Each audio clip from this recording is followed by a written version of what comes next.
This is the Sound Squatch Podcast. Stand out from the crowd and live a more successful life through the use of creative audio. Now your host, me. Let's talk about this week's subject. The title of the show is The Number One Way to Drop a Beat. All right? So, what do we mean by that? I mean, there's a very common way to start and stop a beat. And we're going to take some cues from musicians to see what that is. 1, 2, 3, 4. So what are these musicians doing? Well, they're setting up the one beat. And what is the one beat? You may have heard that term before. You may be a musician. This may be super basic. But the one beat is the beat that starts a new measure in any time signature, right? So let's talk about time signatures and show you some examples of those. Let's start off with 4/4 time. This is what you will commonly hear in most popular music. It has 4 beats per measure. 1, 2, 3, 4. 1, 2, 3, 4, 1.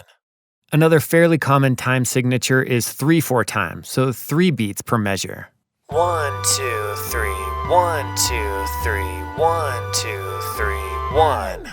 And the last time signature I'll mention is 6/8. It's pretty rare, but you will hear it in like jazz songs and the occasional Led Zeppelin song. Here's an example. 1, 2, 3, 4, 5, 6. 1, 2, 3, 4, 5, 6. 1, 2, 3, 4, 5, 6, 1. So what do all these time signatures have in common? Well, they all have a one beat in them. The one beat is what signifies the repeating of the pattern, right? And so we're listening for that one beat and we're expecting that pattern to repeat. And when it doesn't show up, that one beat, if it's vacant, it sounds bad and we feel let down. It's like the audio equivalent of asking somebody to sit down in a chair and then pulling the chair out from under them. We're expecting that beat to drop and to feel that completion of a pattern. And when we don't hear it, it just sounds bad, right? And so now we understand why intro music sounds bad when we just stop it in thin air. I hear this all the time. Hello and welcome to the really crappy sounding podcast where we end songs in the middle of nowhere and make people feel really disappointed. So remember how bad that sounded and compare it to this. Hello and welcome to the podcast where our intro music ends in a sensible place. Ah, isn't that much better? Aren't you glad that nobody pulled the chair out from under you when you were waiting for that last one beat to come in? Much better. So, how do we fix it? If you're not a musician, this may be kind of hard, but you'll get the hang of it. Just start counting through music. 1, 2, 3, 4. 1, 2, 3, 4. 1. When you get to that 1, that means it's time to end it. However, just ending it on a 1 beat isn't quite going to give you the professional sound you want. So sometimes you might use an effect to sort of mask that 1 beat and complete that finished sound you're looking for. Here's what that might sound like. Some of you may be saying, oh my gosh, this is the most basic thing I've ever heard in my life. Some of you may be saying, oh my gosh, I couldn't find a 1 beat to save my life. If the latter describes you, here's a way to get around it. Just start a song wherever it starts because the musician will have taken care of starting the song on a 1 beat, right? And then just fade it out to where nobody can tell that you've ended the song on the end of 3 or something ridiculous, all right?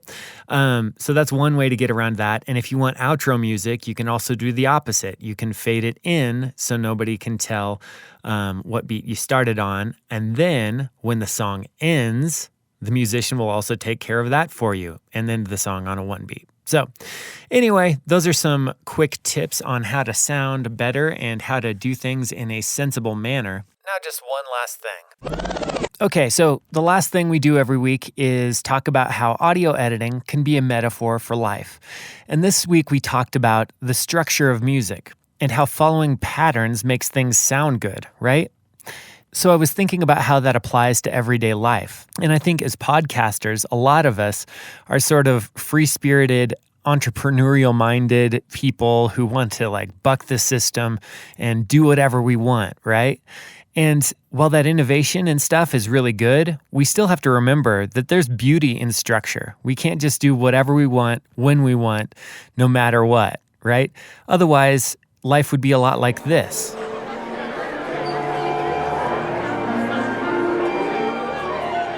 An orchestra, warming up. I mean, everybody's playing beautiful things, but there's a lot of chaos here, and it doesn't make any sense. And it's not beautiful.